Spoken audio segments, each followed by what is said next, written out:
People say that time flies, that time is money. We waste time, we kill time, we try to save time. But what do we really know about time? Well, like this river, time seems to flow endlessly from one moment to the next. And the flow of time seems to always be in one direction, toward the future. But that may not be right. Discoveries over the last century have shown that much of what we think about time may be nothing more than an illusion. Contrary to everyday experience, time may not flow at all. Our past may not be gone. Our future may already exist. It turns out, time itself can speed up or slow down. And events that we think can unfold in only one direction can also unfold in reverse. But how could this be? How could we be so wrong about something so familiar? And if time isn't what we all think it is, then what is it? Did it have a beginning? Will it have an end? Where did it come from? Time is the thing that everyone knows intimately until you ask them to tell you about it. What is time is really the $64,000 question to physics. There's basically no aspect of time which I feel we really fully understand. Most people view time in a pretty simple, straightforward way. Time ticks the same for everyone, everywhere. It's a common sense picture established by the father of modern science, Isaac Newton. Time, for Isaac Newton, is something that is an immutable property of the universe. Time always changes at the same rate. Time just goes along, and there's really nothing we can do about it. Sensible as Newton's picture of time may seem, Einstein realized it wasn't right. He discovered that time could run at different rates. Strange as it sounds, this means that time for me may not be the same as time for you. Einstein's discovery smashed Newton's conception of reality.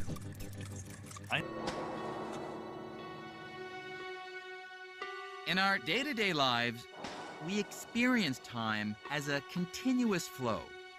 But it can also be useful to think of time as a series of snapshots or moments. And everything that happens can be thought of as the unfolding of moment after moment after moment.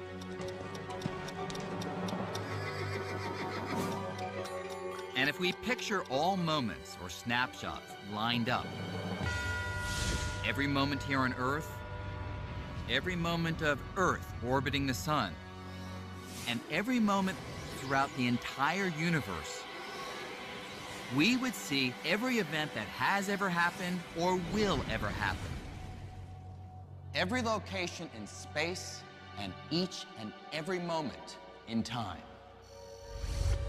From the birth of our universe at the Big Bang, some 14 billion years ago, to the formation of stars in the Milky Way galaxy, to the creation of Earth 4.5 billion years ago, to the time of the dinosaurs, to events happening on Earth today, like me working in my office. Thinking about space-time like this led Einstein to overturn our everyday picture of past, present, and future.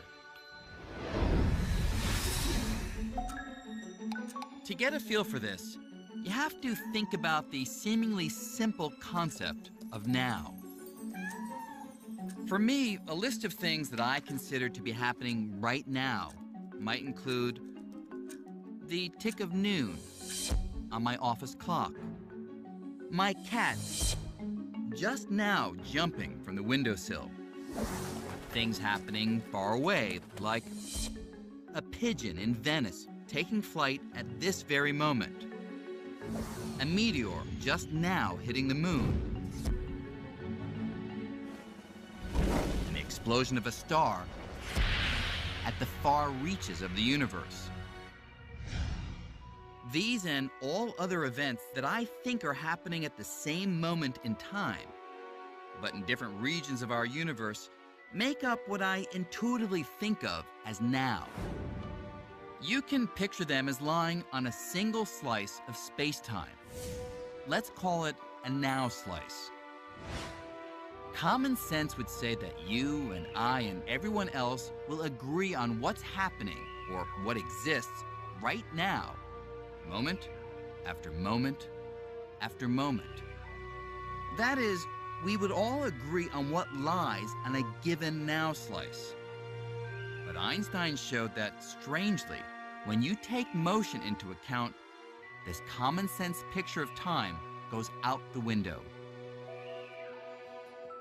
You see what I mean? Think of space-time as a loaf of bread. Einstein realized that just as there are different ways to cut a loaf of bread into individual slices, there are different ways to cut space-time into individual now slices. That is, because motion affects the passage of time, someone who's moving will have a different conception of what's happening right now. And so they'll cut the loaf into different now slices. Their slices will be at a different angle. That person who's moving will tilt the knife, will be carving out these slices at a different angle. They won't be parallel to my slices of time. To get a feel for the bizarre effect this can have, imagine an alien here in a galaxy 10 billion light years from Earth, and way over there on Earth, the guy at the gas station. Now, if the two are sitting still, not moving in relation to one another, their clocks tick off time at the same rate, and so they share the same now slices, which cut straight across the loaf. But watch what happens if the alien hops on his bike and rides directly away from Earth. Since motion slows the passage of time, their clocks will no longer tick off time at the same rate.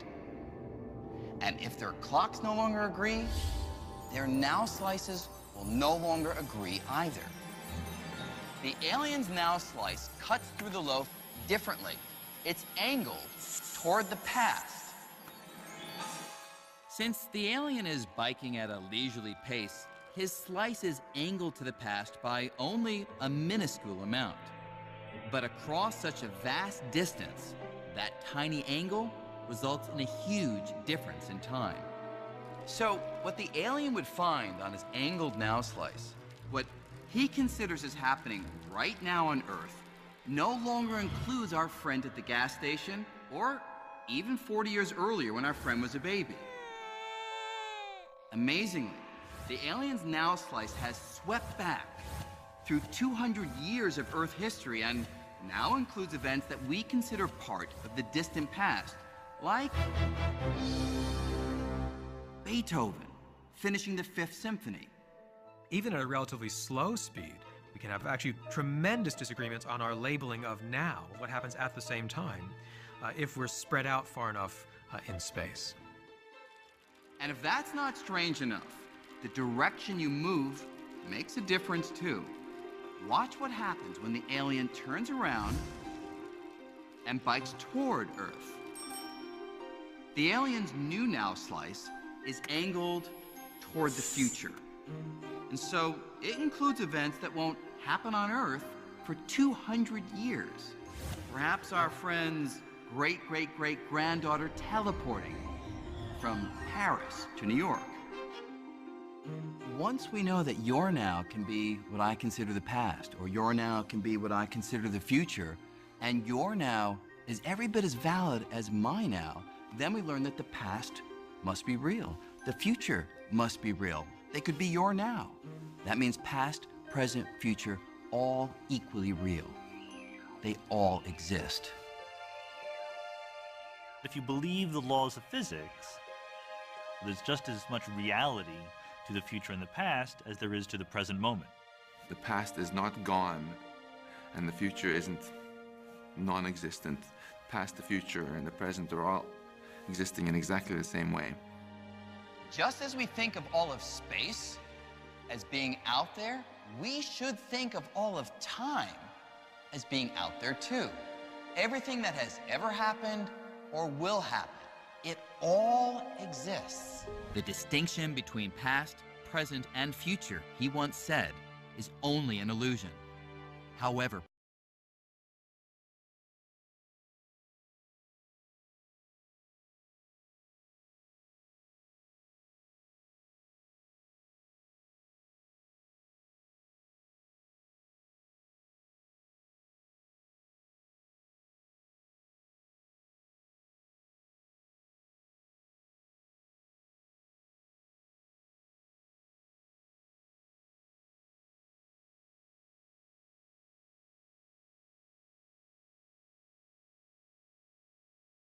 ويوم تقوم الساعة يقسم المجرمون ما لبثوا غير ساعة كذلك كانوا يؤفكون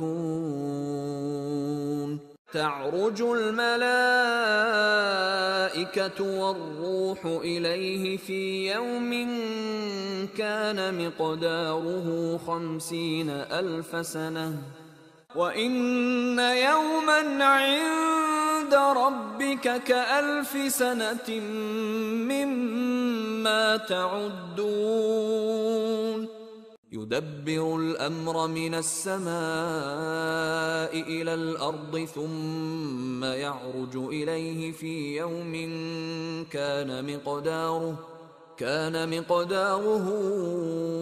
1000 سنة مما تعدون